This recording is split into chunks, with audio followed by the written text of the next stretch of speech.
ಎಲ್ಲರಿಗೂ ನಮಸ್ಕಾರ. Welcome back to my channel. Ice cream ಅಂದರೆ ಯಾರಿಗೆ ಇಷ್ಟ ಇಲ್ಲ ಹೇಳಿ. ಅದರಲ್ಲೂ ಹೊರಗಡೆ ಐಸ್ ಕ್ರೀಮ್ ತಿನ್ನೋದ್ರಲ್ಲಿ ಕೆಮಿಕಲ್ ಹಾಕಿರ್ತಾರೆ, ಸ್ವೀಟ್ನೆಸ್ ಇರುತ್ತೆ, ಆರ್ಟಿಫಿಷಿಯಲ್ ಫ್ಲೇವರ್ಸ್ ಇರುತ್ತೆ ಅಂತ ಯೋಚನೆ ಇರುತ್ತಲ್ವ. ಆದರೆ ಮನೇಲೇ ಮಾಡಿದ್ರೆ ಹೇಗಿರುತ್ತೆ?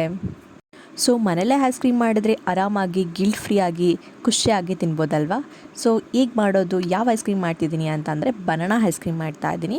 ಇದಕ್ಕೆ ಜಾಸ್ತಿ ಏನು ನಿಮಗೆ ಇಂಗ್ರೀಡಿಯೆಂಟ್ಸ್ ಬೇಕಿಲ್ಲ. ಬನಾನಾ, ಹನಿ ಇದ್ದರೆ ಇನ್ ಕೇಸ್ ನಿಮ್ಗೆ ಬೇಕಾದರೆ ಡ್ರೈ ಫ್ರೂಟ್ಸ್ ಕೂಡ ಹಾಕ್ಕೋಬೋದು. ಆ ಥರ ಸಿಂಪಲಾಗಿ ತೋರಿಸ್ಕೊಡ್ತೀನಿ ಈಗ ಮಾಡೋದು ಅಂತ.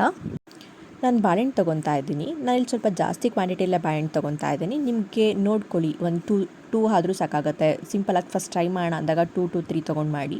ಸೊ ನೋಡಿಕೊಂಡು ಎಷ್ಟು ಬೇಕಷ್ಟು ತೊಗೊಳ್ಳಿ. ನಾನಿಲ್ಲಿ ತೊಗೊಂಡಂಥ ಬಾಳೆಹಣ್ಣ ಸ್ಲೈಸಸ್ ಆಗಿ ಮಾಡಿಕೊಂಡು ಒಂದು ಬಾಕ್ಸ್ಗೆ ಹಾಕಿಟ್ಕೊತಾ ಇದ್ದೀನಿ. ಇಲ್ಲೊಂದು ಪ್ಲಾಸ್ಟಿಕ್ ಕಂಟೈನರ್ನ ತೊಗೊಂಡು ಫ್ರಿಜ್ಜಲ್ಲಿ ಇಡ್ತಾ ಇದ್ದೀನಿ. ಸೊ ಇಲ್ಲಿ ಫ್ರೀಝರಲ್ಲಿ ಒಂದು 4 hours ಇಡಬೇಕಾಗತ್ತೆ. ಸೊ ಫ್ರೋಝನ್ ಆಗಿರುತ್ತೆ ಬನಾನಾ.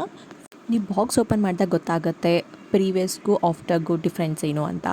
ಮುಂಚೆ ಇಟ್ಟಾಗ ಸ್ವಲ್ಪ ಸಾಫ್ಟಾಗಿರುತ್ತೆ, ಬಟ್ ಓಪನ್ ಮಾಡಿದಾಗ ಗೊತ್ತಾಗೋದು ಸ್ವಲ್ಪ ಹಾರ್ಡ್ ಆಗಿರುತ್ತೆ. ಸೊ ಅದನ್ನು ಒಂದು ಮಿಕ್ಸರ್ ಜಾರ್ ತೊಗೊಳ್ಳಿ. ಜ್ಯೂಸ್ ಮಾಡೋ ಜಾರ್ಸ್ ಎಲ್ಲ ಇರುತ್ತಲ್ಲ ಅದನ್ನು ತೊಗೊಳ್ಳಿ. ಅದಕ್ಕೆ ತೊಗೊಂಡಿರೋಂಥ ಬಾಳೆಹಣ್ಣೆಲ್ಲನೂ ಹಾಕ್ಕೊಳ್ಳಿ. ಸ್ವಲ್ಪ ಒಂದು ಸತಿ ಮಿಕ್ಸಿ ಮಾಡಿ ನೋಡಿ ಎಷ್ಟಾಗುತ್ತೆ ಅಂತ. ಆಗಿಲ್ಲ ಅಂದರೆ ಸ್ವಲ್ಪ ಹಾಲು ಮಿಕ್ಸ್ ಮಾಡಿ. ಲೈಕ್ ಒಂದು ಸತಿ ಹಾಕ್ಬಿಡಿ, ನೋಡ್ಕೊಂಡು ಸ್ವಲ್ಪ ಹಾಕ್ಬಿಟ್ಟು ಮಾಡಿ. ತುಂಬ ನಂತರ ನೀರಾಗೋದು ಚೆನ್ನಾಗಿರಲ್ಲ, ಸ್ವಲ್ಪ ತಿಕ್ಕಾಗೇ ಇರಬೇಕು. ಸೊ ನೋಡ್ಕೊಂಡು ಹಾಕ್ಕೊಳ್ಳಿ. ಮತ್ತು ಸ್ವೀಟ್ನರ್ ಬೇಕು ಅನಿಸಿದ್ರೆ ನಾನು ಹನಿ ಆ್ಯಡ್ ಮಾಡ್ತಾಯಿದ್ದೀನಿ. ನಿಮ್ಗೆ ಬೇಕಾದರೆ ಆ ಜಾಗರಿ ಹಾಕ್ಕೋಬೋದು ಟೇಸ್ಟಿಗೆ ಅಂತ. ನಾನು ಇದು ಸ್ವೀಟ್ನರ್ ಯೂಸ್ ಮಾಡ್ತಾಯಿದ್ದೀನಿ, ಅಂದರೆ ಸ್ವೀಟ್ನರಾಗಿ ಹನಿ ಯೂಸ್ ಮಾಡ್ತಾಯಿದ್ದೀನಿ. ನಿಮಗೆ ಡ್ರೈ ಫ್ರೂಟ್ಸ್ ಬೇಕಿರೋ ಅದನ್ನು ಕೂಡ ಹಾಕ್ಕೋಬೋದು. ನಾನು ಸಿಂಪಲಾಗಿ ಈಸಿಯಾಗಿ ಮಾಡೋ ಥರ ಬಾಳೆಹಣ್ಣು, ಹಾಲು ಮತ್ತು ಹನಿ ಹಾಕ್ಕೊಂಡು ಮಿಕ್ಸ್ ಮಾಡ್ಕೊಂಡು ಮತ್ತೆ ಒಂದು ಬಾಕ್ಸ್ಗೆ ಹಾಕಿಡ್ತಾ ಇದ್ದೀನಿ.